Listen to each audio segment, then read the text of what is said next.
noticia de la región del momento, porque tenemos que hablar del nuevo presidente de la Argentina. Arrasó ayer Javier Milei en las elecciones presidenciales, el economista de ultraderecha, que dio un triunfo contundente, que sobre todo abre la incertidumbre en este país sumido en su peor crisis económica en 2 décadas. El libertario Milei obtuvo 55% de los votos frente a 44% para el ministro de Economía, el peronista de centro Sergio Massa, según resultados ya parciales oficiales. Comienza la reconstrucción de la Argentina, decía Milei en su discurso. El modelo de la decadencia ha llegado a su fin, no hay vuelta atrás. Basta del modelo empobrecedor de la casta. Hoy abrazamos la libertad para volver a ser una potencia mundial, decía Milei en su primer discurso ante una multitud fervorosa. La elección registró una alta participación, estamos hablando del 76% del padrón, es decir, 35,8 millones de votantes. Este contundente triunfo abre, como decíamos, la incertidumbre en este país con sus problemas, sobre todo en el área económica. ¿Qué tal? ¿Cómo te va? Pablito está en Sí, hola, ¿qué tal? ¿Cómo te va, Pablo? Un saludo para los compañeros también y le agradezco al canciller que te manda un afectuoso saludo de acá. Va a hacer un gran periplo por el mundo, hay que decir esto también. Canciller, en estudio está Pablo. Muy buenos días, Pablo. Un placer de estar en tu programa y con la distinguida audiencia de CTV. Canciller, el presidente esta mañana habló telefónicamente con el nuevo presidente de la Argentina, Javier Milei, ¿no? Efectivamente, fue un diálogo muy afectuoso entre el presidente electo de la República Argentina y el presidente Santiago Peña. Javier Milei tiene un conocimiento vasto de la agenda bilateral. La canciller designada Diana Mondino ya ha trabajado, estamos dialogando ya hace un tiempo, de manera que eso nos ha permitido inmediatamente estar en contacto desde anoche al conocer los resultados electorales de la República Argentina. Ahora, ¿en qué términos fue ese diálogo? ¿Se habló de prioridades? No sé si el tema hidrovía o qué otros temas dialogaron. Se habló de prioridades, principalmente de las cuestiones relacionadas con una agenda bilateral muy amplia. Una comunidad paraguaya que es bien recibida en la República Argentina. Hablamos sobre los nodos de integración. El presidente también ha dialogado y esto lo puso el propio presidente electo Javier Milei sobre el tema de la hidrovía Paraguay-Paraná. Coincidieron en que es uno de los activos más importantes de nuestra región y tener un enfoque regional de los 5 países sobre las inversiones necesarias para que esa infraestructura de integración sea realmente eficiente y efectiva. El potencial que tiene, la dinámica que hay que emprender y en ese contexto hay una plena coincidencia. Al mismo tiempo, sobre las cuestiones de la entidad binacional Yacyretá, en la que hay un trabajo muy importante para hacer.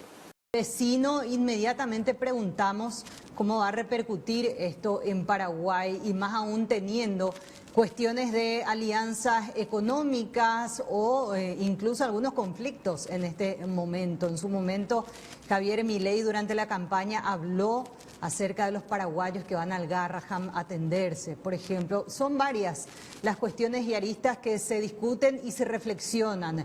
Analistas y economistas hablaron también de cómo podría impactar esto en Paraguay. Paraguay es estratégico para ellos. Primero porque Milei es de derecha, este gobierno nuestro también es afín políticamente, digamos que es un centro derecha o quizá, no un extremo derecha como representa Milei probablemente. Se vaticina un buen relacionamiento entre el nuevo gobernante electo en Argentina y el Paraguay, según el analista político Mario Paz Castañ. Evidentemente Paraguay es importante. ¿Por qué? Porque ¿qué dice Milei en política internacional? Yo voy a seguir el eje Estados Unidos-Israel. Casualmente son nuestros principales hoy aliados estratégicos de este gobierno. o de los gobiernos que tuvo el Paraguay en los últimos tiempos. No, el gobierno, o sea, el del cartismo. Pero también Mario Abdo también tuvo una fuerte relación con los Estados Unidos. Es más, lo recibió el presidente de la Casa Blanca de los Estados Unidos a Mario Abdo Benítez. ¿Recuerda que fue Donald Trump? Para el analista político Esteban Caballero aún existen incertidumbres y hay que estar expectantes a sus primeras decisiones y planificar actuaciones una vez que se conozca realmente cuál es la política exterior de Milei. Lo que decía Milei respecto a China o respecto a Brasil me parece a mí una estupidez, porque él no entiende cómo son las relaciones internacionales, no va a poder mirar a otro lado, no tener solamente relaciones comerciales con China. Eso no va a funcionar. Yo creo que hay que ponerle muchos paños fríos a la capacidad que hasta ahora ha expresado Milei de entender las relaciones internacionales. En el ámbito económico, ¿qué se espera a partir de ahora en las relaciones comerciales entre Paraguay y Argentina?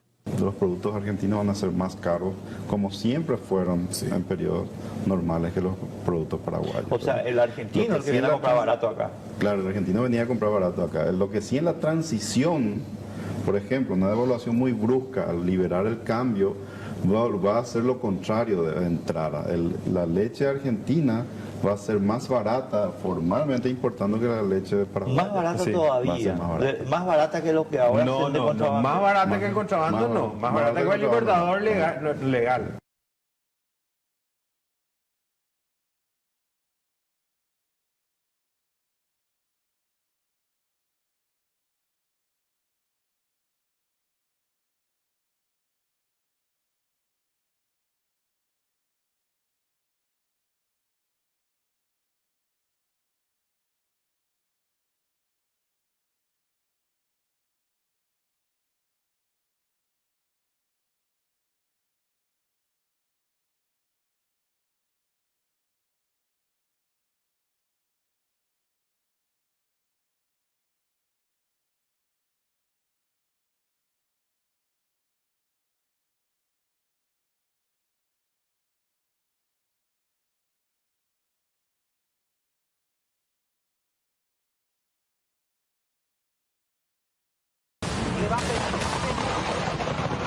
Y lo que se recomienda es no salir a la intemperie, y si a uno le toca estar en la intemperie, no exponerse y quedarse bajo un árbol.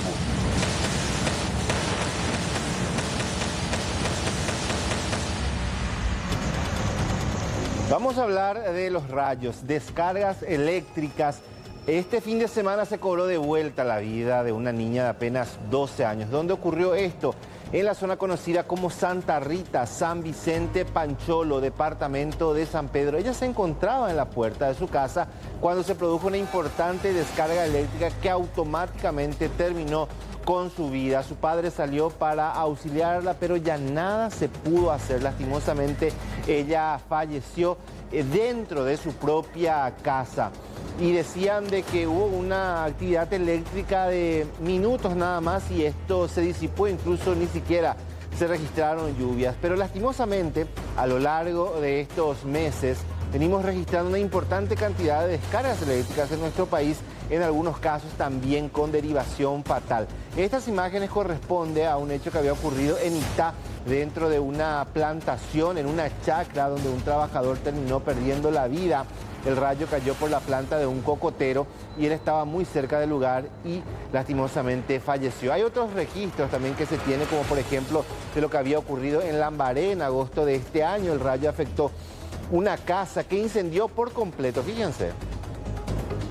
Se quemó absolutamente todo lo que se encontraba en el interior de esta vivienda a raíz de la caída de un rayo. Y hay otras imágenes más, como por ejemplo lo que pasaba en Mariano Roque Alonso, donde pudieron captar el momento en que se daba esta importante descarga eléctrica. Eso se había dado ya el año pasado en el predio de las fuerzas militares. Esto se dio en Nueva Londres. Limpia, señores. A ver, levante. Jugador caído. durante un partido de fútbol. Y así se dieron varios otros casos más a lo largo de estos meses, incluso años. Pero ¿qué pasa? Hoy hablábamos con un especialista y nos explicaba que Paraguay, como otros países, puede tener también su sistema de detección. Esto pasa por la DINAC principalmente, y avisa 30 minutos antes el lugar donde se va a registrar la descarga eléctrica, y eso se avisa como si fuese una tormenta, como si fuese una lluvia. Se envía la alerta para que la gente esté atenta y evitar exponerse a situaciones como esta, donde lastimosamente se termina perdiendo la vida de las personas. Vamos a escuchar lo que nos decía sobre este tema y también sobre lo que se puede hacer al respecto. Desafortunadamente en nuestro país, hasta la fecha se ha hecho muy poco en forma práctica para trabajar en el primer paso de las protecciones contra la descarga eléctrica atmosférica, que es la predicción.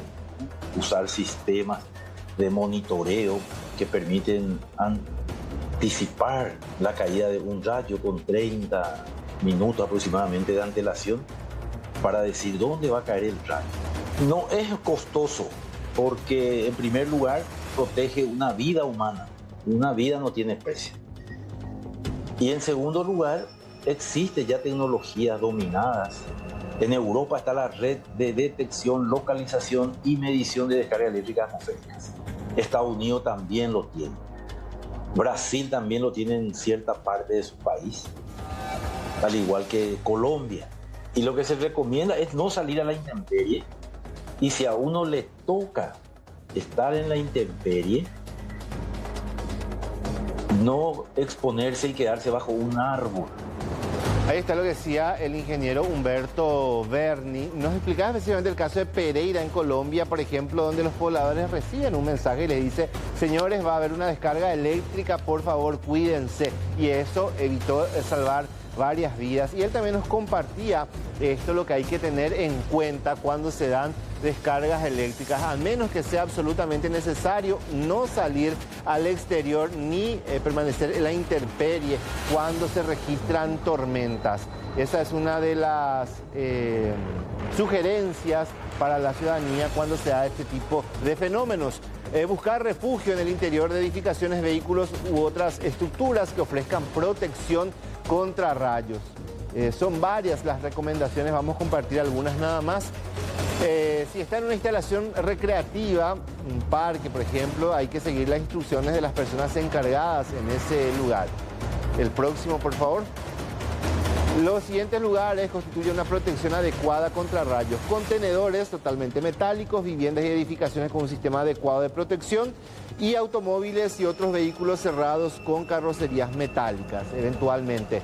Bueno, y lo que decía también es que cuando se produce una descarga eléctrica en un lugar específico, esperar por lo menos 30 minutos para salir, porque generalmente suele darse de forma consecutiva el efecto llamado 30-30. Es al menos lo que decía. Tener cuidado entonces, porque últimamente registramos cualquier cantidad de actividad eléctrica en nuestro país.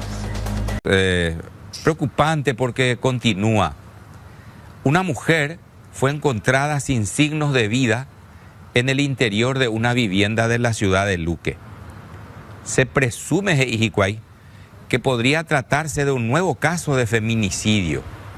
La pareja de la víctima cuenta con orden de captura por violencia familiar y ya el hombre quedó detenido. Esto ocurría en el cuarto barrio de la ciudad de Luque.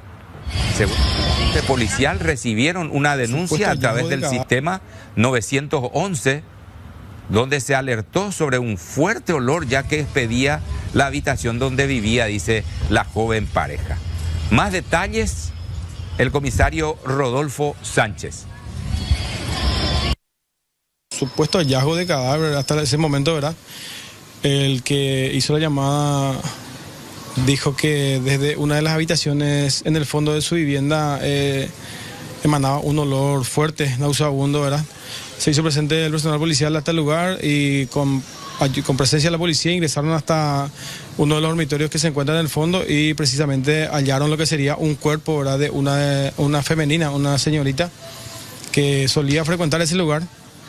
y estaba en muy avanzado estado de descomposición ya el cuerpo. La fachada es una despensa y en el fondo hay una habitación, ¿verdad? La verdad que de inclinato no dijo nada, pero una habitación en el fondo en el cual el denunciante, que uno de los que habita ahí la despensa, es sobrino, que sería el supuesto autor de este hecho. Hay un sospechoso, sería la pareja de la víctima, en este caso víctima fatal, ¿verdad? Y también contaba con orden de captura por el hecho de violencia familiar.